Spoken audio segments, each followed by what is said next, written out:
Halo teman-teman, ketemu lagi dengan saya Ati Sri Purwanti Ningsih, CEO dan founder dari KCA ASP serta Sekolah Finansial. Nah, dunia dibayangi resesi ekonomi pada tahun 2023. Nah, seperti apa ya? Masyarakat dihimbau untuk tetap tenang sambil melakukan revisi rencana keuangan yang sebelumnya dibuat. Menteri Keuangan, dalam hal ini Ibu Sri Mulyani, memproyeksikan ekonomi dunia akan mengalami resesi pada tahun 2023. Terus, bagaimana tips mengelola keuangan pribadi menghadapi ancaman resesi ini? Nah, resesi yang akan terjadi ke depan dikarenakan lonjakan inflasi sebagai dampak dari konflik Rusia-Ukraina. Peningkatan inflasi tersebut diikuti oleh kebijakan pengetatan moneter oleh bank sentral di negara Eropa dan Amerika dengan menaikkan tingkat bunga acuan yang akan berdampak juga pada kebijakan yang akan diambil bank sentral di negara lainnya. Apabila bunga acuan meningkat, biaya modal dan bunga kredit yang akan ditanggung bisnis juga akan naik. Dampak lanjutannya biasanya diikuti oleh mata uang lokal yang melemah terhadap mata uang asing. Jika suatu negara memiliki banyak pinjaman dalam mata uang asing, baik oleh pemerintah maupun swasta, maka jumlah mata uang lokal yang akan dikeluarkan untuk membayar pinjaman dalam mata uang asing juga akan meningkat. Jika kondisi tersebut tidak membaik,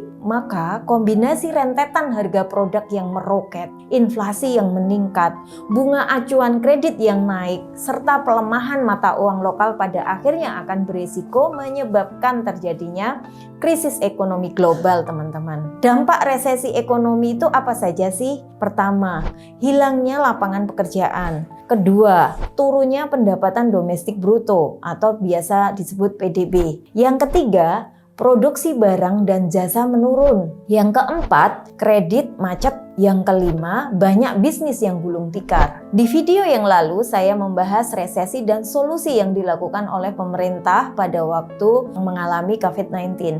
Nah, kali ini akan berbeda ya teman-teman. Saya akan membahas terkait solusi apa yang bisa kita lakukan untuk mengatasi resesi 2023 apabila memang terjadi. Salah satunya adalah mengelola keuangan pribadi. Lalu, bagaimana cara mengelola keuangan pribadi menghadapi ancaman resesi ini? Masyarakat harus tetap tenang sembari melakukan evaluasi pada tujuan keuangan yang sebelumnya sudah dibuat. Tips cara mengelola keuangan pribadi agar siap hadapi resesi 2023 itu yang pertama, cek kesehatan finansial teman-teman. Kita mulai lakukan identifikasi ulang pada pos-pos pengeluaran. Di saat yang sama, sembari mencari celah untuk melakukan penghematan pada pos-pos pengeluaran yang kurang penting atau yang bisa ditunda.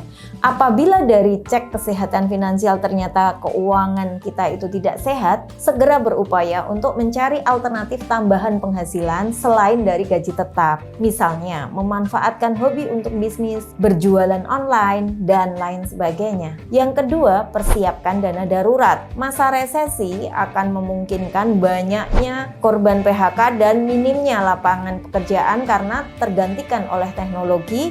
Maka dari itu, kita harus mempersiapkan dana darurat yang cukup. Pastikan kita sudah mempersiapkan dana darurat minimal 6 kali pengeluaran bulanan, teman-teman.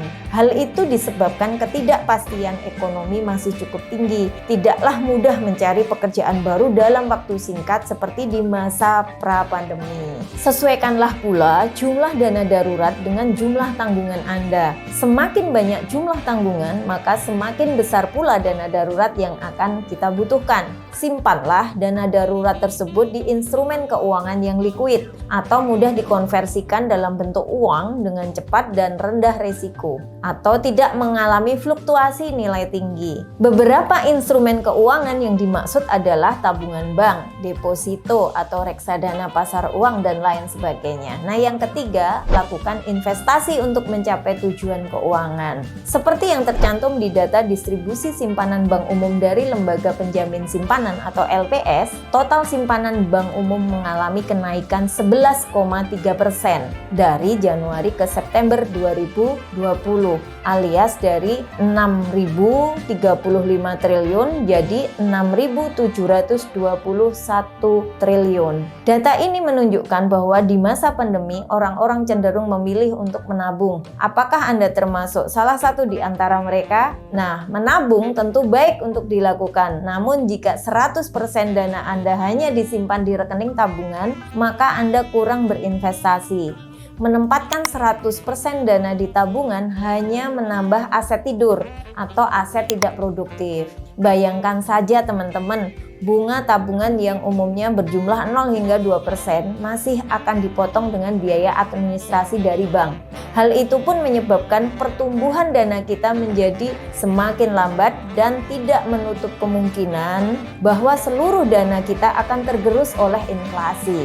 Untuk mitigasi resiko, kita perlu melakukan diversifikasi investasi. Diversifikasi berarti menempatkan investasi pada instrumen yang berbeda-beda. Dengan diversifikasi tentu bisa menjadi solusi untuk mengurangi resiko investasi yang berakibat menggerus modal kita. Lakukan diversifikasi investasi berdasarkan tujuan, usia, dan profil risiko investasi kita sendiri. Untuk tujuan jangka pendek dalam 1 hingga 3 tahun, gunakan instrumen yang rendah risiko atau pendapatan tetap. Beberapa yang bisa dipertimbangkan seperti reksadana pasar uang, deposito, atau surat berharga negara. Keempat, mengelola uang dengan membuat anggaran belanja. Anggaran keuangan yang kita buat dapat kita jadikan sebagai acuan untuk mengelola keuangan kita. Apabila kita sudah ada anggaran, kita akan tahu kemana saja uang kita terpakai dan dari mana saja uang itu kita dapatkan. Apabila kita membuat anggaran, kita mempunyai rem untuk mengendalikan pengeluaran agar selalu berhemat demi dapat melewati masa berat di masa resesi. Keadaan terus memaksa kita untuk berhemat sembari menambah penghasilan. Langkah kita akan menjadi lebih ringan ketika mengiringinya dengan mengatur ulang pos anggaran keuangan bulanan kita. Nah, teman-teman bisa mulai urutkan pengeluaran-pengeluaran yang sifatnya tersier atau sesuatu yang bisa kamu eliminasi. Selain itu, teman-teman juga bisa mengurangi jumlah dana untuk anggaran yang bisa teman-teman kurangi jumlahnya. Misalnya, teman-teman bisa mengurangi anggaran untuk transportasi dengan menggunakan kendaraan pribadi dan lain-lain. Gimana teman-teman? Semoga tips ini bisa bermanfaat bagi teman-teman. Nah, tunggu video saya selanjutnya ya. Salam sehat dan sukses untuk kita semua.